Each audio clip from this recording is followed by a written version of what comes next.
Don't you realize? Our parents, they want the best of stuff for us. It's our time. I so much want your understanding.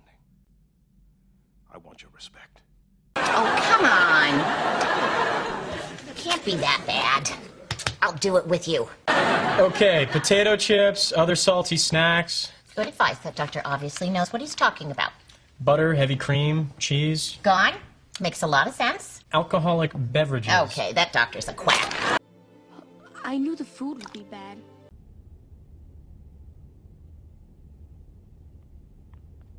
Sorry.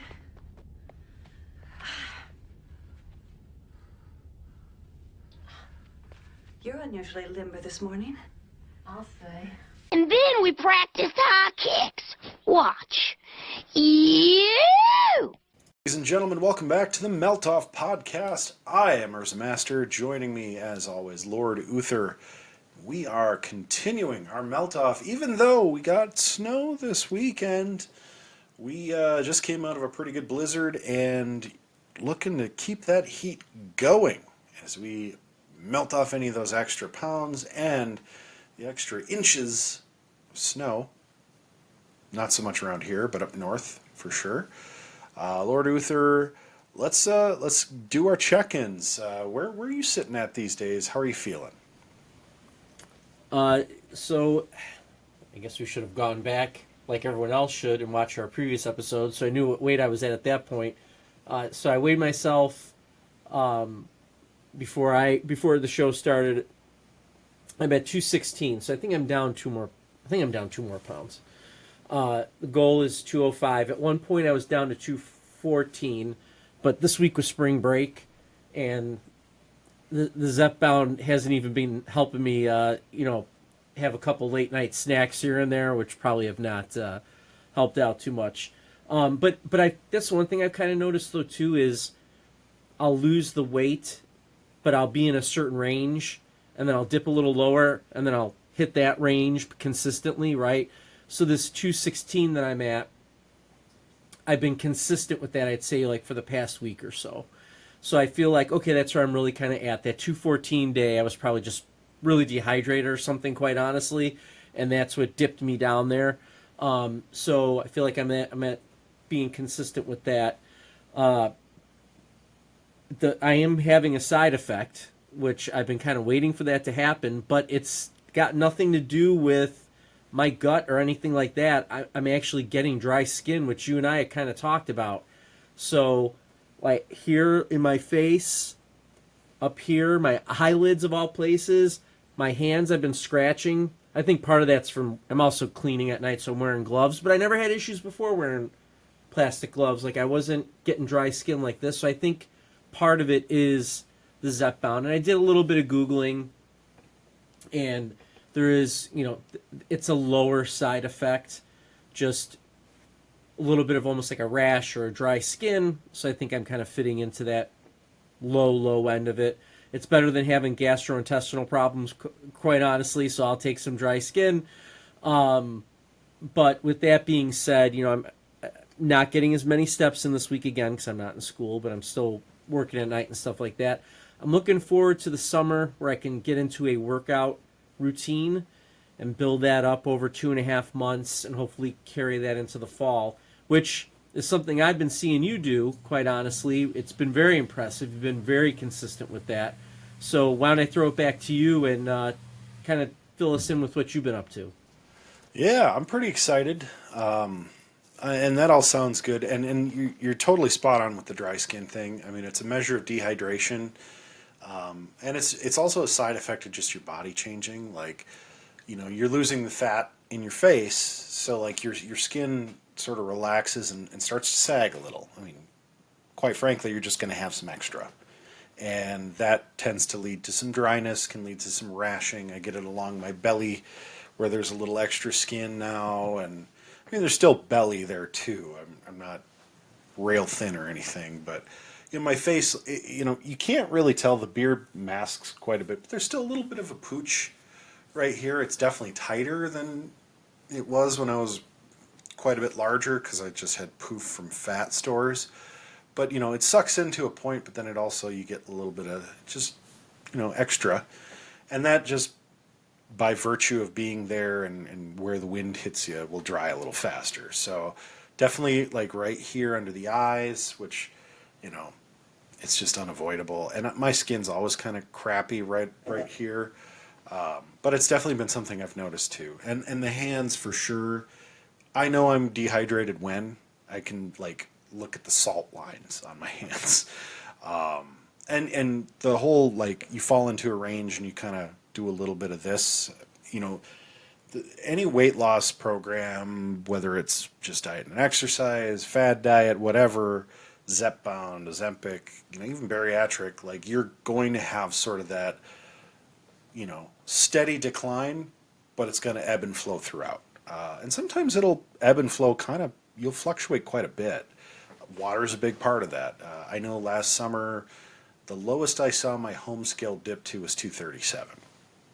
And I was horrendously dehydrated at the time. I remember it well.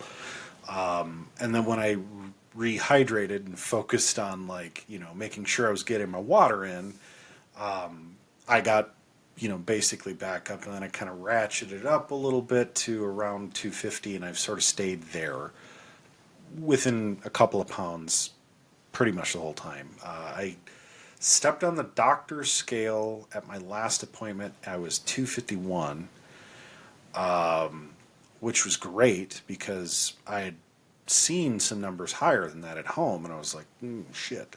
I was worried. I mean, truly. But this is pre, you know, colonoscopy. So, like, I had flushed everything that I had. And that, you've probably seen the commercials that, you know, that guy that sounds like he didn't drink enough water and has too big of a beard who's like, at any given time, human beings have 5 to 10 pounds or 15 pounds of toxic poop in their bowel. It's true. You do. You hang on to poop. And with gastric bypass in particular, it slows down your digestion. Zepbound, Ozempic, they do the same thing. It makes it so that you absorb less, but you also don't get cravings and stuff. I kind of have a mixture of everything. So like my digestion, that cycle of bowel movement is just slower. And that's a double-edged sword. So like I've always got probably around 5-ish pounds of probably just extra weight that's bloat. And there's a lot of gas too, but like it's literally dookie that has not yet passed. So, you know, if I went on a fast or something, which is not healthy for me to do, like this colonoscopy blowout thing they have you drink a giant jug of salt water for, you lose that. Like you will drop a few pounds. The weird thing that happened, which I think is a testament to more of the workout that I've been getting into, is I grew an inch. For the longest time when I was bigger, I was standing about 6'2 3/4, or just under 6'3", somewhere in between there with shoes on. When they measured me for my colonoscopy, I had shoes on. Now I had shoes on when they weighed me too, so it was 251 with shoes, so probably a pound or two less. And I wasn't naked. I usually weigh myself naked, not to be graphic, but I just like the actual body weight. The I clothes, do as well. Same thing. You know, you don't add a ton of weight, but you'd be surprised the difference. Oh yeah. Especially like I wear a belt, I keep a wallet on me, cell phone. Like, you know, the cell phone isn't terribly heavy, but it's probably a good couple pounds. I mean, it's metal, right? It's solid metal, and some glass and stuff. But you're probably adding a good 5 to 15 pounds depending on what you're wearing. And I wear denim, which is a heavier material. So for me, it does make a difference most of the time. So really that 251 fully clothed with shoes on is probably somewhere, you know, they always say like the rule of thumb is about 4 pounds. So 247, 246, 245, somewhere in there. I feel pretty darn good about that. Like I feel really good. And I was up to 6'4". So that's where classically I've told people, you know, when they ask how tall are you, I say 6'4". It's probably like a true height without shoes, closer to 6'3", but it's in between there somewhere. Which, I mean, I'm an adult.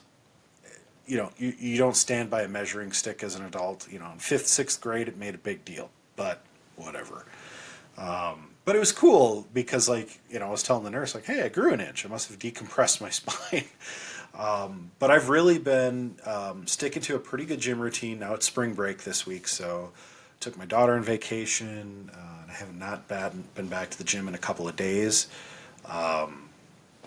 But the last time I was at the gym, I set the bike that I do my warm-up. I do 25-minute warm-up on a stationary bike.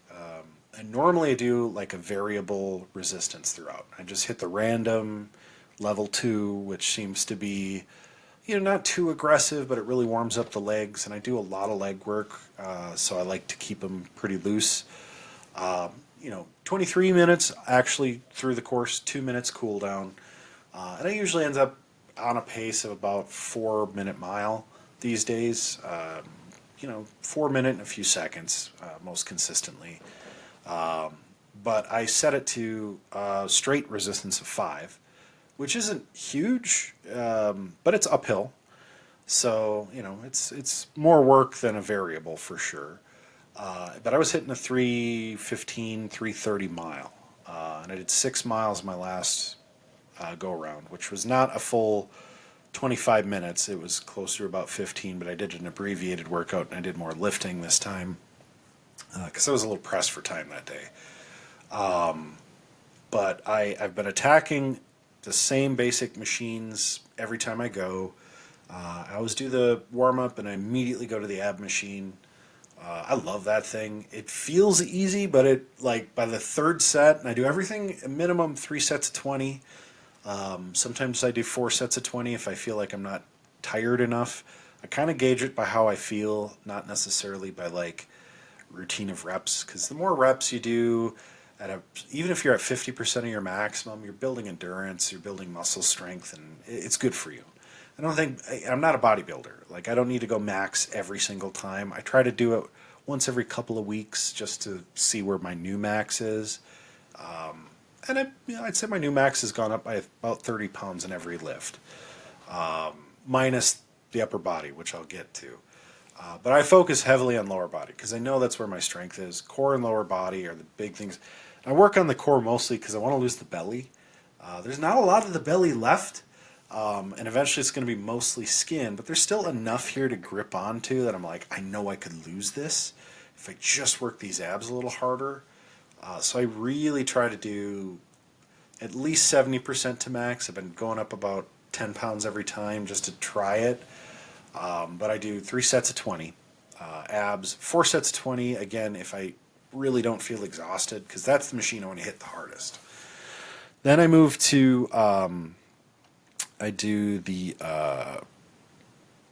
leg curls, front and back. So I really focus on the thighs. I want to develop those as much as I can because I know there's a lot of gelatinous meat there that I want to try and tone. My legs are really strong. They always have been. I mean, when I was close to 350 pounds, I never had a problem walking or going upstairs or anything other than my, cardio endurance was not there. And knee pain and ankle pain occasionally. I could squat, I could lift with my legs real easy because you're lifting around 350 pounds all the time. You're just gonna get strong legs. It just happens. But they were flabby strong. Now they're pretty well toned. I have very defined ankles. My calves look nice. My thighs actually are looking pretty trim. I almost have a bit of a thigh gap going on, which is kind of cool. It's not as compressed in there. I don't chafe anymore, which is amazing as a former fat guy. And the only thing is I still don't have a butt. I apologize to Goonie Mama. I have no butt. It is all thigh, straight up and down. I don't know what lift. Drop me a comment. Suggest lift stretches, whatever. I'll do anything to have something to sit on. My tailbone has hurt for the last 35 years. But, and then I go to leg press. That's my 4th lift after I do the thighs. And I press 3 sets of 20. I usually do about 170 pounds. I could go heavier, but what I found is that I start to get a little crampy in my upper thigh by my bottom of whatever the butt cheek that I have is. On one side or the other, it's never both. And that just gets to be more uncomfortable than anything. I never push it so far that like I've injured myself, but I can consistently get 3 sets of 20. I kind of stick to that. And then my legs are pretty jelly, and then I move to upper body. And I only have usually an hour to spend at the gym, so I will say I've been neglecting the upper body just because it's weak. I don't look impressive on these machines lifting 4 or 5 plates. But I still focus on that 3 sets of 20 to just build the strength. It's just going to take time. I'll get there. But I vary it up. I love the row machine. It's the one where you press your chest against the thing and then you row back. And you can do it hands like this or hands like this. And I actually do 3 sets of 20 with both. So I alternate 1, 2, 1, 2. Not in single lifts, but in sets of 20 or at least 10. If I'm going heavier, I go with 10 because I get tired faster. But I've noticed like my chest, my shoulders feel stronger, my arms certainly feel stronger. I can see and feel the pump as I start to get like in those higher set ranges. I'm like, holy crap. Like I see the muscle definition like popping in my arm. It's a little scary at first. I'm like, I've never seen that in my life. I'm like, is that supposed to happen? But it feels really good. So it's like as long as I feel good at the end of the workout, I feel like I've accomplished something. And routinely I've been doing 6 days a week at the gym, except for the last couple, taking a little time off. And I enjoy it. It's a good stress reliever during my workday. It breaks up the day a little bit. I usually come home, I eat a high protein lunch. With a good balance of carb in there to give me that short-term energy. And I don't get that tired feeling in the afternoon as bad. Part of that's probably the iron infusions I got. I'm getting back up to normal in my ferritin and my iron, so I'm just feeling better overall. But that's been a huge boost. And I think mentally, which mental health is something we don't talk about as much lately, but you know, Goonie Mama, when she comes back on the show, you know, that's a big struggle a lot of people have with the weight loss game is just, it's not just physical. I will say I think more clearly when I work out. I make better decisions. I don't get as stressed out about my day-to-day, like job stuff. Life in general just isn't as stressful. Like I feel like I've got a good handle on things. And I think that's body autonomy speaking a little bit. Like I feel like I'm in charge of my body. I don't feel like my weight or my health is dictating how I live my life. I feel like I'm dictating how I bring those levels up or down. My one nuance is like even though I took a couple of days off to go on vacation with my daughter, when we went to the hotel pool, I spent a good chunk of the 2 hours with a 6-year-old in the pool. Believe you me, you're not sitting in there relaxing. She wanted me to swim laps, so I was swimming back. And now, granted, it's not an Olympic-sized pool; it's a hotel pool, so it's 20 feet, 24 feet. But I was going back and forth underwater the whole time because I don't know how to swim normally. I will say I don't float; it's not possible. I sink from my belt line down. My legs have never floated in their life. They just don't. As a matter of fact, now my belly doesn't even hardly float anymore.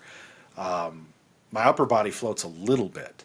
So I would not be good if I was in open water. But I can swim okay. I would not say that I know how to swim. Like I get the concept. But I have to really arch my back hard to the point that it almost hurts to actually keep myself at a plane and swimming properly. So it's just not for me. If I'm underwater, I can usually swim pretty straight, pretty true, but I can only hold my breath for like maybe 30, 40 seconds before it's like panic. I could work on that, but I don't see the utility. Like I'm not a competitive swimmer. I don't care. But for playtime in the pool with my kids, I'm good. And I was getting I gotta admit, a pretty good cardio workout just doing this game where she wanted me to hold a pool noodle, dive underwater and swim, and pull her across the pool. We did this, I don't know, 50 times. And finally I'm like out of breath. I'm like, all right, I need a little break. Let's play Marco Polo. Still moving around, by the way, but a lot of fun. It was a great vacation, but we were active. I mean, we walked around. We were in Duluth, Minnesota, and Hermantown, Minnesota. We walked around the Miller Hill Mall like 3 times while we were there. Like made big loops, moving around. 6-year-olds, man. When I say I could use like a tenth of her energy and be very productive, she had me running. Oh yeah. So.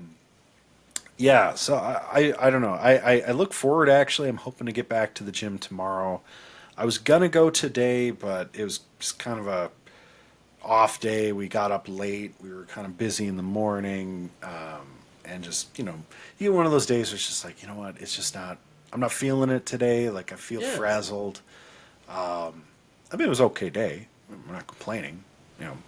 I had coffee, so it's got to be a good day, right? That's right. But that's kind of where I'm at now on this weight loss journey, is learning how to live real life. Because when you're pre-weight loss journey and you're just not happy with your health, not happy with your body image, with what you fit into this, that, and the other, like you just, I don't know, you're not engaged. It's weird to describe, because if you would have asked me 4 years ago, like, am I happy with what's going on in my life? I'd say absolutely. I got a great daughter with 1 kid at the time. I got 3 now. I got great dogs. I love my wife. I love life. It's never been for me so much about that necessarily, but like physically, it hurt to exercise. I didn't have control over my eating. I wasn't mindful. I wasn't thinking in the moment or long term. Like, there were a lot of times where I was like just brain fog for the sake of brain fog. I kind of had the things I was okay at and really didn't feel like I was getting a good grip on just life, which is a weird perspective to have now, because I feel like, I've achieved the health goals I wanted, get off medications, don't have any chronic illnesses. My next big goal is to lose the CPAP. I want to try and get off of that. Got to do a sleep study, and there's a lot of hoops to go through on that, but this is all achievable. 4 years ago, I'd have told you there's no way. Like, if I get on this medication, that's life for me. I didn't see, because I tried diet and exercise. I think all of us who go on weight loss journeys have. And you have varying levels of success, but I just did not see an out. I was going to be a big dude forever. I'm still a big dude. I'm tall. I'm thick. Like, I'm not a skinny guy. Like, one of my best friends, Sean, is a skinny dude. And not a good-looking guy. Don't get me wrong. There's nothing wrong with him. But like, he's rail thin and can eat what he wants. He's one of those dudes who's just like, F that guy, man.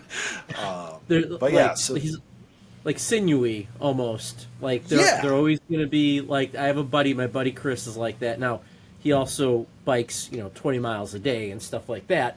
But he's always going to be just sinewy in that sense, where, like you're saying, you and I mean, just our shoulders alone, we're just wider guys in a sense with our shoulders. And what's funny is when I was in high school, my shoulders were like narrow. I got to college, and all of a sudden my shoulders started to kind of broaden out on me.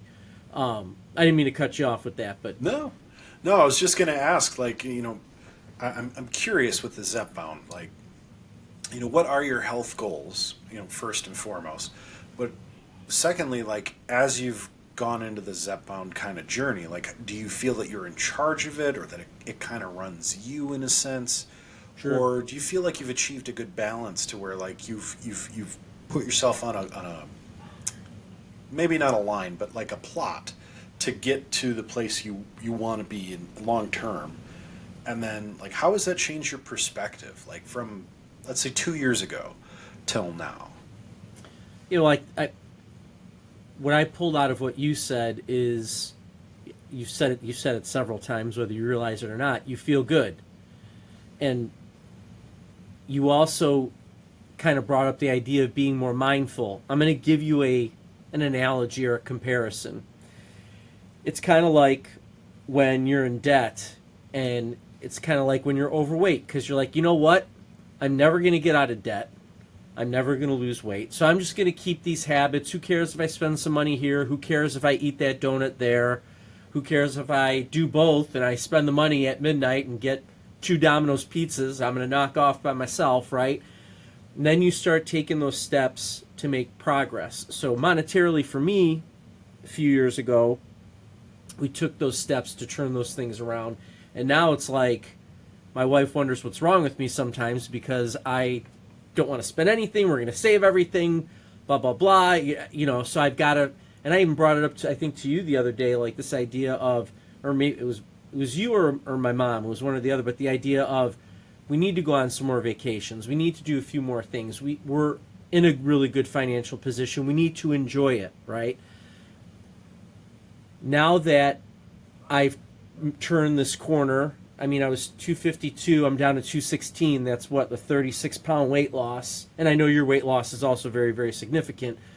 But mentally, now I'm like, I'm never going back. It's kind of like being like, I'm never going to go backwards. I refuse to go backwards. The Zepbound has given me hope where I didn't know if I was going to have any.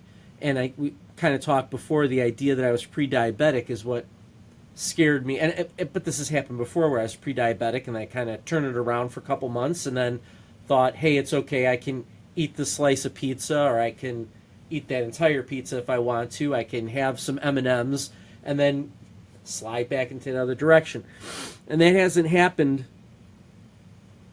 with me. I'm finding the moments where I can enjoy those things in moderation. And that's kind of what I've learned to do monetarily as well. We're finding those moments to enjoy ourselves in moderation. It doesn't have to be all the time.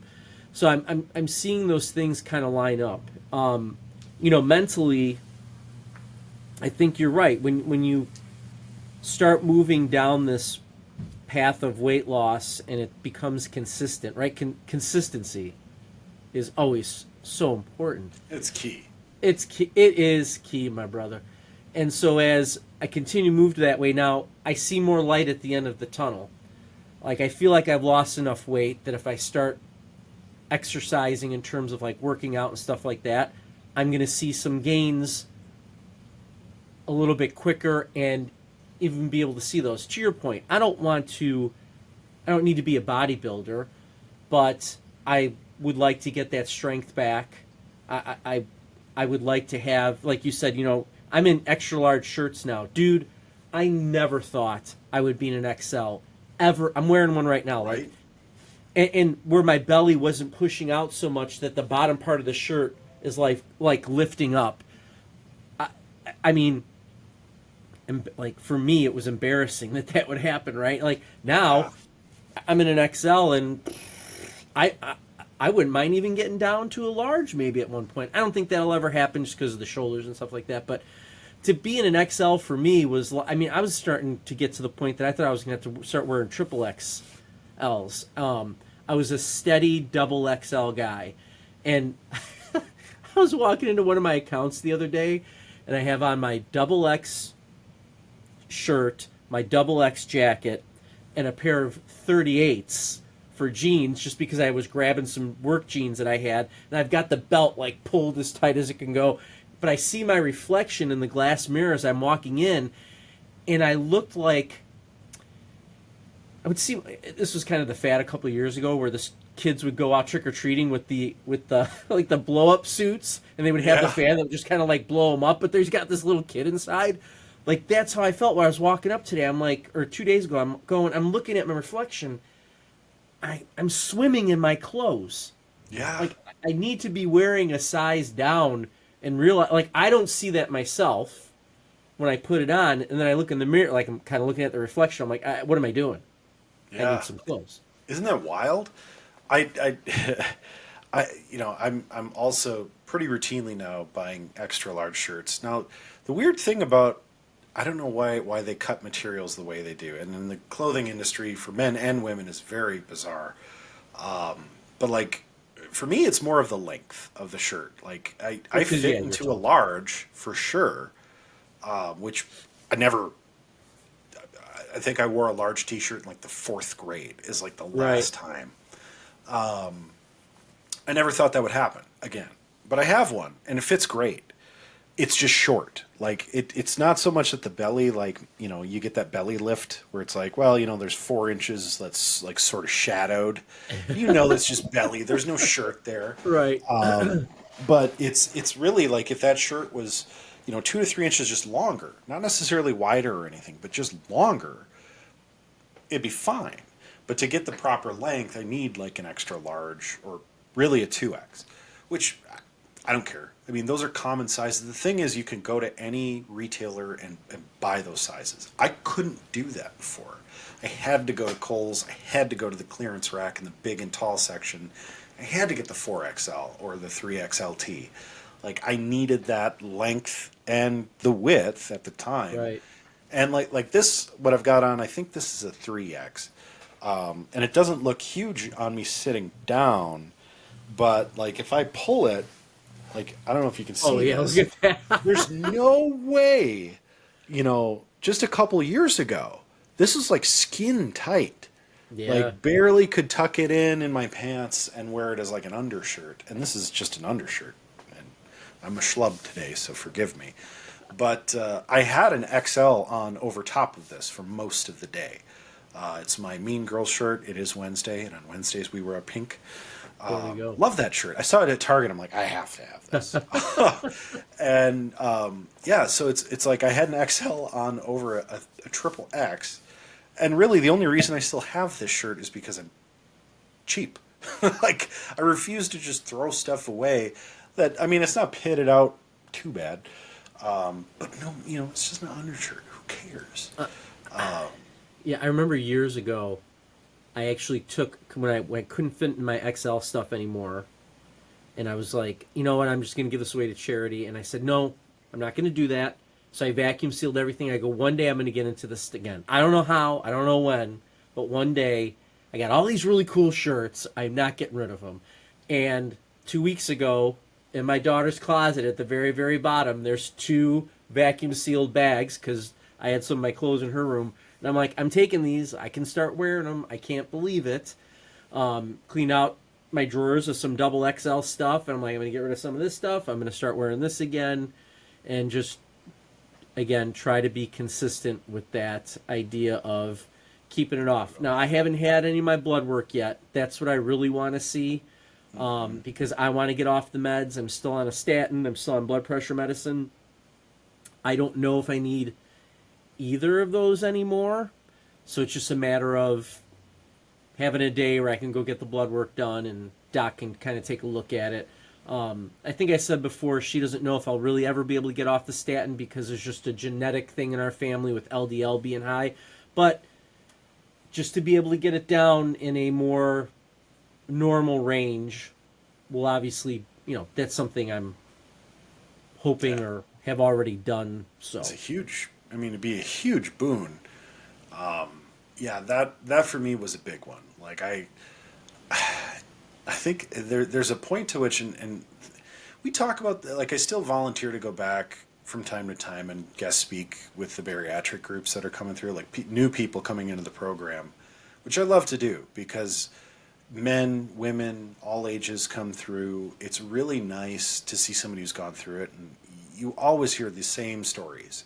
It's like, hey, you're not alone. And I wasn't alone. I'm still discovering people in the community. I'm like, oh, I can't believe, like, how similar all our journeys are, even though we don't know each other. It's all over the couple of states that are serviced by this hospital. It's amazing to hear these things. And it's like, the scare point is what gets people into this program or gets people on Zepbound. And the scare point is pretty universally like the big 3. Diabetes, blood pressure, and cholesterol. Yeah. And once you've checked all 3 off the list, and usually sleep apnea is thrown in there too, especially for certain BMI ranges. But the big 3 is like, I told my doctor this when it happened, and I asked about bariatric. It's like, well, I'm looking at these numbers, and I'm not a doctor, but I have relatives who are overweight and have been for many years. Now, granted, a lot of my family lives to be like in their late 80s, some of them into their late 90s. Matter of fact, I got a great aunt and uncle that are both in their 90s, later 90s, and have been married for like 60 plus years. Like, super old. Like, we Yeah. have some really strong genes. The only thing we got to watch is like colon cancer and, you know, the big three, right? Well, even with all that, a lot of them live to very elderly ages. But I was straight up with my doctor. I'm like, I've always told myself that I've got longevity no matter what happens. But I got to be honest, like, I'm anxious. I'm on an anti-anxiety med for a reason. You know, now I've tipped the scales of I'm not just diabetic. I don't just have high cholesterol and sleep apnea, but I've also got blood pressure problems. I'm like, there is only one more step, and that is like heart failure, heart attack, or some form of cancer connected to those things. I'm like, I don't want that. I'm literally scared for my health. And that, you know, when especially as a young parent, which I am, or any parent of any age child, even if they're full grown adults, you want to be here. Like, it's just part of the game. Like, if I were a single guy, I probably would not have been as concerned, to be Right. honest. Yeah. But married, kids, all of that weighs heavily. Like, my drive in life is to provide and to be here to help solve problems, basically. I needed to kind of get clean like an addict, and to have all of that. I mean, I've still got the CPAP, you know, but virtually all of the scary stuff to go away pretty much overnight. You know, my blood work has been spectacular, outside of anemia, which is just because I can't absorb iron very Right. well. Like, that's just like you don't have a duodenum anymore. Like, it just goes right through you. And iron is hard to absorb for just everybody anyway. You know, and I take a lot. I could take more iron, but I take a lot already, and I cook as much as I can in a cast iron, and I eat iron-rich foods like peppers and meats. I still don't get enough iron. So, but everything else has been really great. I mean, the numbers are fantastic. My blood pressure is like, you know, it's trended on like the higher end of healthy sometimes, but I drink a lot of caffeine because of the iron deficiency. So Yeah. you're gonna have higher blood pressure. But like on the day I went in for my colonoscopy, my blood pressure was fantastic. I mean, fantastic. The best reading I think I've ever gotten consistently, because no caffeine within 24 hours, pretty much. I was blown away when they told me the number. I was like, you gotta be shitting me. Like, really? Right. Why want to take that again? They're like, yeah, it's like 110 over, you know, 70 or something along those lines. I forget the exact numbers. But it was like, I know the ranges because I've had heart attack scares before, which is what drove me to get on all these drugs. And it's like, luckily I've never had any heart problems, just to clarify. It's always been clear, no blockages, nothing, not even any athero yet. I got really, really lucky. But yeah, I mean, to hear that, and first of all, I just spent like a whole night being farty and chocolate rain, if you will. I was Right. not in the best mood. But to be laying back and looking at the nurse and thinking, wow, holy shnikes, like Yeah. that's pretty like, and knowing my Yeah. blood work, which had been recently done, where across the board everything is great. I got to tell you, like, I've never felt so confident that I made the right decision, really, in just about anything. Like, other than maybe proposing to my wife, a lot of people said it was way too soon, but I knew it was the right thing. You And knew it. Yeah. yeah, we're gonna be going on. This will be our ninth anniversary this year, going on our 10th year as married after that, and then we've been together for over a decade now too. Like, that's the only other thing I've been that confident in that I did the right thing. Everything else is kind of a gamble, right? Like buying 3 houses, you know, having multiple different vehicles, 4 dogs. Like, gambled on a puppy at Christmas thinking we'd be down a dog by the end of Christmas season. Turns out that dog's just got arthritis in her hips and she's going to be just fine for a few more years. And it's like, shoot.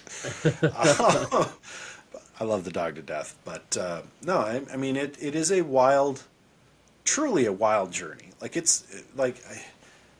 the other side of it is we took the kids to a museum here locally, a lizard museum, which was really cool. My wife took some photos, and I don't like having my picture taken. I never have, and it's because I was kind of ashamed of how I looked for a lot of years, and I just don't have that feeling as much these days. And I remember looking at a photo, and it's a really nice picture of my daughter looking at this huge macaw they have there. They have a couple of birds, but it's mostly like lizards and snakes and alligators and stuff. But this huge macaw was just red and pretty and just screaming because the alligators were really bellowing. They're making that sound they make, and it was agitating the birds. So it was kind of funny. But my daughter's looking up at this giant bird on the top of his cage, and there's this dude in the photo standing there looking at the bird. It did not register to me, who the hell is that? Literally, that was a thought that went through my head, and I looked at this person up and down, for an absurd amount of time. It took me a noticeable amount of time to be like, holy that's me. I did not recognize myself. There's another photo of me next to this big T-Rex head, and I'm going, next to it. Did not recognize that as me. The first time I saw it, I had a double take. I'm like, who is that? I look at photos of myself. Now, one, it might be the hair, which is actually looking a little thicker these days on top. But I'm used to having the long hair down to my shoulders. And just we had some really nice family photos done when my daughter was 3, or 2 going on 3, I think. And I looked like the Michelin Man. My head was this big, and hair and just puffy. I remember I had a really bad gout attack that day, so I had these zip up leather shoes that had a zipper on each side, and you could tell that the one wasn't zipped because my foot was so swollen from gout. Oh yeah. And just I don't even recognize that person. I was wearing size 42 pants. I know the button-up shirt I had on was a 4XLT. My hands were bigger. I had a different wedding ring on. I had to go down 2.5 wedding ring sizes, and this is actually a little loose. I might have to have it made smaller.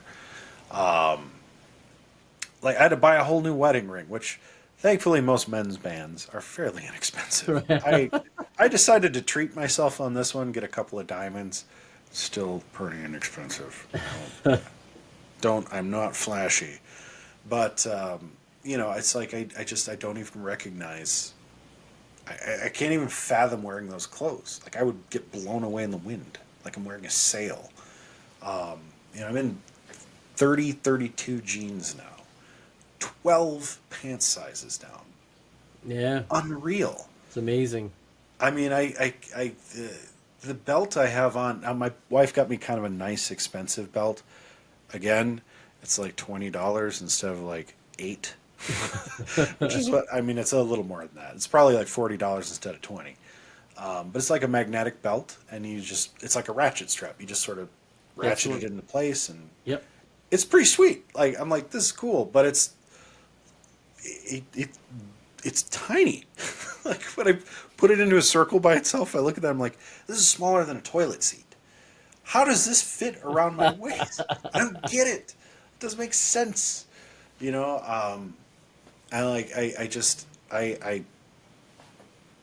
don't know. It's so weird being physically smaller and feeling good. You would think, and this might take a little bit of a dark turn, but when you think about people who eat less because they just can't eat, you think about people who are starving. I always do. I don't know why, but my head always jumps to, if you're not taking in whatever you want, you're going to end up looking like somebody who got rescued at the end of World War II. You know, and I always think about those people who are like ghastly thin, like skeletons with skin. You know, those horrible images are burned into my mind. I mean, which is a good thing. We should be cognizant and aware of what happened and make sure it never happens again. Just putting that out there to get us on a historical level real quick here on the Melt podcast. Right. But, you know, I think there's that weird dichotomy in your brain when you're thinking about losing weight. It's kind of a mental block in a way. Like when you're just dieting and exercising, you're like, well, I can't restrict myself so much that I'm starving myself, which you shouldn't do. Right. That's what those people did. It's terrible on their bodies. It's not healthy at all. But, you know, I think what kind of always scared me about gastric was like, that's literally what you're doing. You're physically restraining. And to a certain extent, like, yeah, that's part of it. But there's a lot more that goes into it than that. You get educated on the program, suffice to say. But I was worried that would happen. Like and my nutritionist was not the first to tell me, but the first one to really reinforce this. Like, you're going to be able to eat a decent amount of food, and you can kind of eat what you want. And like eventually, the dumping syndrome, like you'll still get it from time to time if you eat the wrong things or eat too fast or whatever. But you got to do what feels right. You know, you're going to reach this point where you're working out, you're eating right, and you just feel good. And you feel like you shouldn't, because you're not just like going to McDonald's when you want, and you're not just having that couple pieces of cake you want or whatever.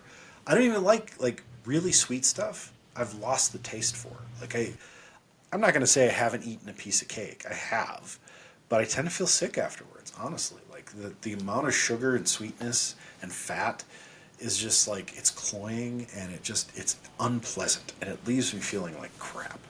Now, there are some sweets I enjoy.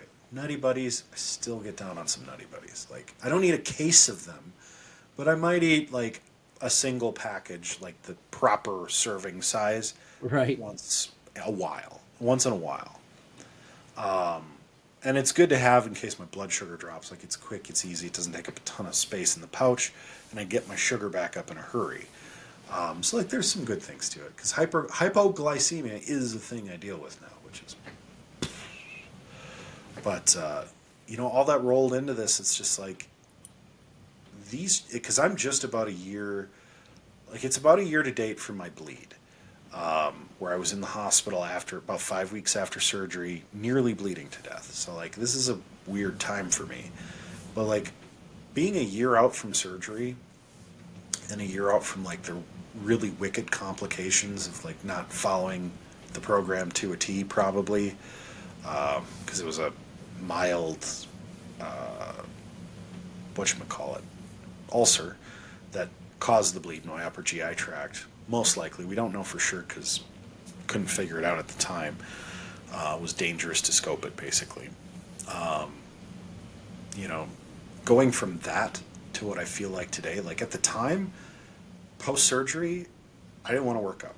I didn't feel good. I was drained. I was just learning how to eat again. Like, there was definitely a period of time immediately after surgery where you do kind of feel like, oh shit, what did I really get myself into? Now, you've mentally prepared for this. You've spent months and months training, getting your mind and body right, learning about all this. You're inevitably going to have these feelings. And I think, Right. correct me if I'm wrong, I'm assuming Zepbound, Ozempic, they probably have similar mindset altering instances that you can recall back to and go, yeah, that first week was tough, or the first month was tough. But being beyond that now and just seeing how far I've really come, even like I was looking pretty good pre-surgery because the liquid diet, I lost a good amount of weight. I was working out pretty consistently. Like, I felt good. I have never felt better. Ever. Anemia and everything, like, I feel attractive, which is weird. I get attention just because I'm a goofball, but like, but truly, like, I do feel like people are genuinely nicer to me because I'm not that I'm not ugly. Like, I don't want to say that necessarily because I don't think I'm nothing to write home about. It's self-image. You're totally talking about self-image. That's all. Yeah, it's my you've lost the self-image weight is so much better. and I confidence. feel so much more confident. Like, and when you carry yourself with an air of confidence, like people just gravitate towards that. It's not like, I am not some Don Juan now. Let's be real. Like, I am still about as not smooth as ever. Like you've seen Dumb and Dumber, put me right next to those two when it comes to being slick with anybody. But for sure, like I feel confident when I'm at the store. Like I'm not shy. I'll chit chat with anybody. And the thing is, like I also have the perspective of I'll be nice to everybody too, because Right. the people who don't have that, you now recognize it, and they need, in a way, and I don't mean to be condescending, but they need somebody to be nice to them and lift them up too. And that's just being real. Like when I was pre-surgery, unconfident, poor self-image, poor self-confidence, poor self-esteem, whatever, for people to be nice to me was a huge deal. And that's something that, like, of all these mindful things about eating and self-improvement, it's not just a self-interest thing. Like I really feel like the way I treat people is different now because I feel more positively about myself. So really, in this weight loss journey, in this melt off we do, it makes us better people, and in turn makes our communities better, which makes a better world. Just by virtue of taking care of yourself, making smart health choices, smart decisions, like you said, it's just like a monetary policy at home, right? You make better choices, you find yourself with more freedom, more financial freedom, or more eating freedom. Like I'm not scared to have a treat if I want a treat. Right. Lord knows I had probably a handful of jelly beans today. Like, I But grab you're a couple disciplined, here and though. there. You're I'm not disciplined. gonna I don't eat need a bag of jelly beans. I eat Right. like maybe 7 a day at most. Not 7 a day. That sounds like a lot. But like, if I have, a small handful in a day, I don't beat myself up over it. But if I sat down 2 years ago and ate a whole extra large Papa John's pizza, I mean, I could do it, and I enjoyed it at the time while it was happening. But I felt effing miserable afterwards. And not just like because I was bloated and stuffed and like probably going to have diarrhea later, because I hated myself to a certain extent. Like you just feel like, ugh. Like I feel like you get the meat sweats. Like you just feel like I hate to say it, but you feel like a pig. Even if you're not like hard on yourself for what you're doing, you're subconsciously doing that because Right. you are conditioned by society in a way to do that. That's not right. It's not fair because I couldn't help it. I didn't know when I was full. It wasn't a conscious thing for me. I wasn't like trying to piss people off by eating a ton of food. You know what I mean? Right. I just literally never felt full until I was in pain. Or I could use social cues. So if I was by myself, like I remember in my dorm room being by myself, having that like terrifying realization. I'll never forget it because this is the most I think I've ever eaten in a sitting. I ate a double order of breadsticks from Pizza Hut, and I think it was an extra large. It might have been a large. I'm not sure, but a stuffed crust pizza with like 4 cups of sauce. Oh my. And I definitely put down a few beers with it or a few sodas. Probably sodas. I usually didn't drink by myself.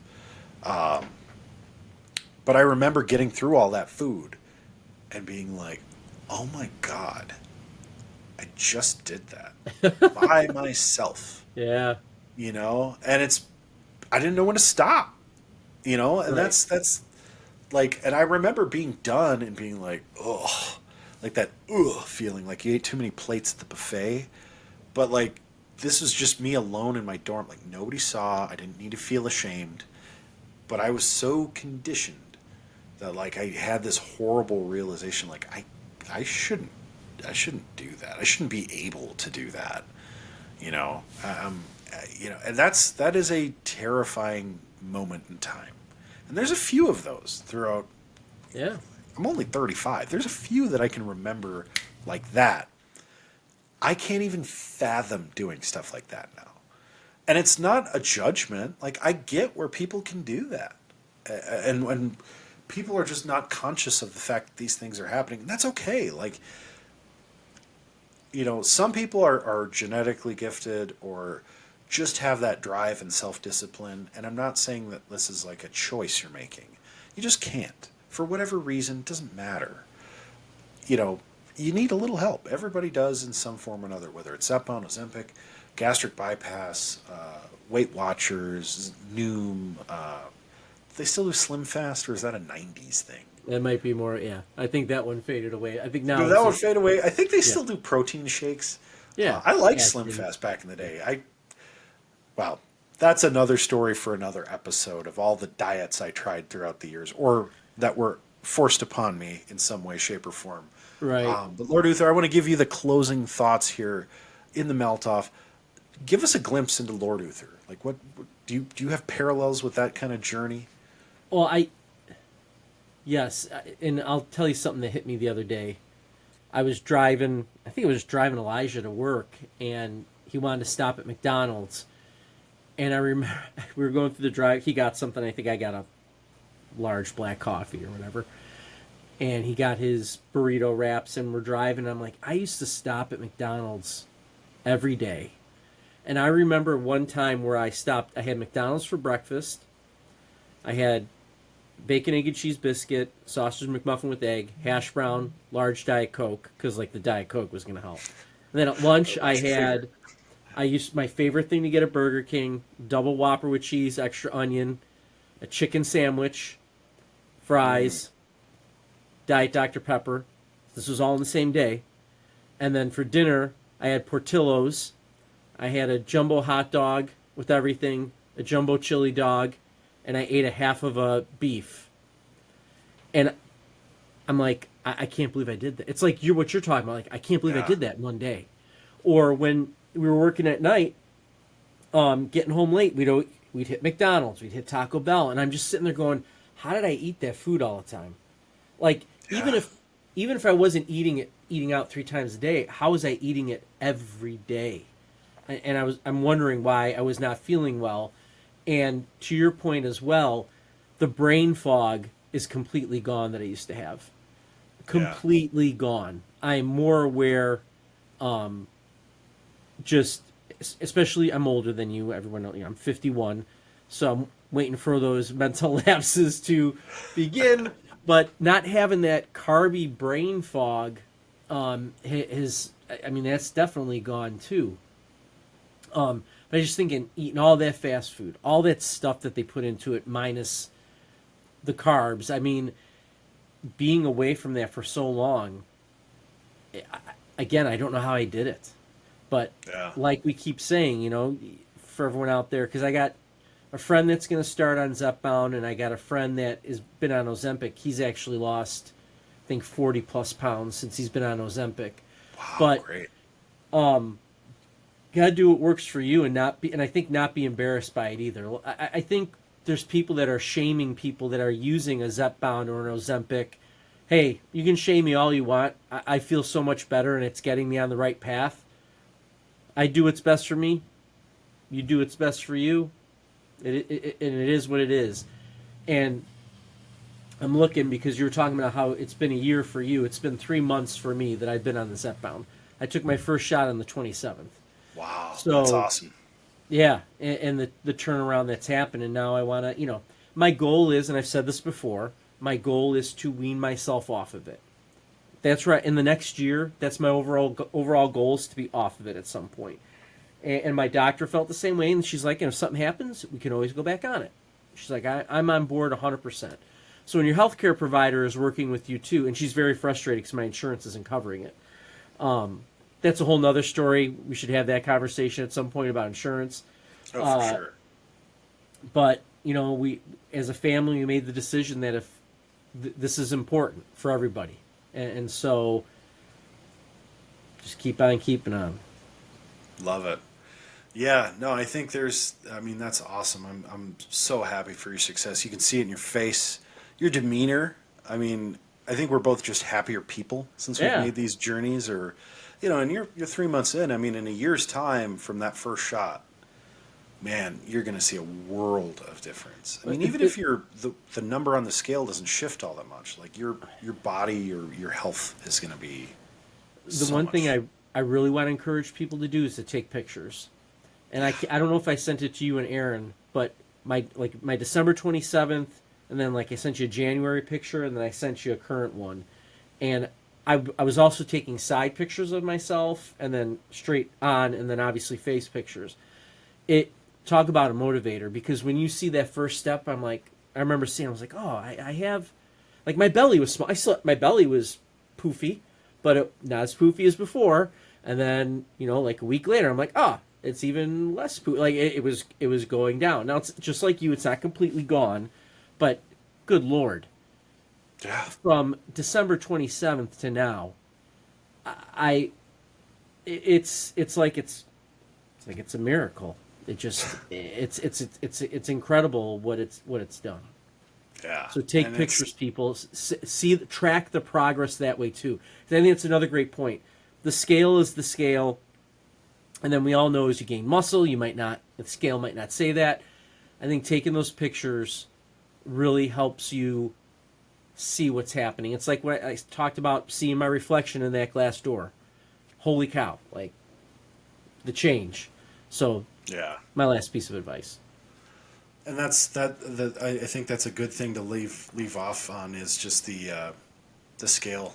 I used to obsess over the number on the scale, and I think it's a learned habit you got to break. I was terrified to go into my 1-year surgical meeting because I was like, I'm over 250. I've been at like 250 for like the last 8 months. Like I feel like I failed. I mean, honestly, it was really starting to eat at me. My surgeon didn't even mention it. She's like, you're a little behind on the curve, but you feel great. You're going to the gym. You're enthusiastic about going to the gym. Like at no point ever had I mentioned to any of my doctors that I actually really enjoyed going to the gym. Right. Like that phrase feels foreign to me almost, because like I would have never said it before.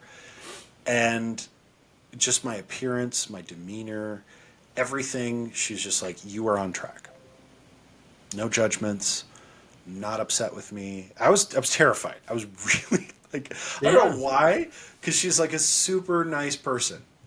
But I was like, I think, and we can talk more about our personal journeys and how sometimes you have these emotional struggles with weight loss, but I was really worried somebody was going to be mad at me because the scale number had not really changed.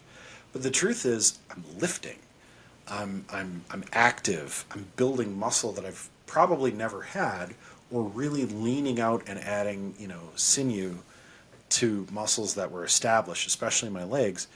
Like I said, they still sink. That means there's not a lot of fat content. It's not a lot of buoyancy. Yep. So that's all good stuff. And to have all these great numbers and blood work, what was at some point you're gonna be like, what else did you expect? Like, yeah, you're doing great. Just accept it. Take the compliment, bro. Right. So with that, thank you all for joining us on another edition of the Melt Off Podcast. Goonie Mama will be joining us in the future. Lord Uther is going to be staying with us, keeping us updated on the Zepbound journey. I, as always, will be repping the bariatric. For those of you out there on different journeys who want to share any of your thoughts with us, we'd love to hear from you. Drop us a comment. I want to say thank you. We just recently crested over 1,000 subscribers. We're actually sitting at 1,001 right now. Ooh, that's as many as there were Scheherazada's Tales, right? 1,001 Arabian Nights. Oh, it says 1K subscribers, dude. Whoop, whoop. Oh, I just love seeing that. Yes. So while we are melting off the pounds, lowering those numbers in one way, we are boosting in another, and look forward to sharing our journeys with all of you and more of you going forward. If you haven't already and you're just finding the Melt Off for the first time, hit that subscribe button. Drop us a comment with your story. We'd love to hear from you. Love to talk about your journey on the show if you're comfortable with us doing that. And hey, as always, work with your healthcare providers. We are not experts. We are not gym rats. We're not bodybuilders. We are not scientists. There are experts in these fields that can help you. Ask the questions. Don't be afraid to. Don't feel judged. Everybody wants you to live a better life at the end of the day, whether they're getting paid for it or not. Most people just want you to be happier, be healthier, and be there for the things that count. Thanks, everyone, and take care.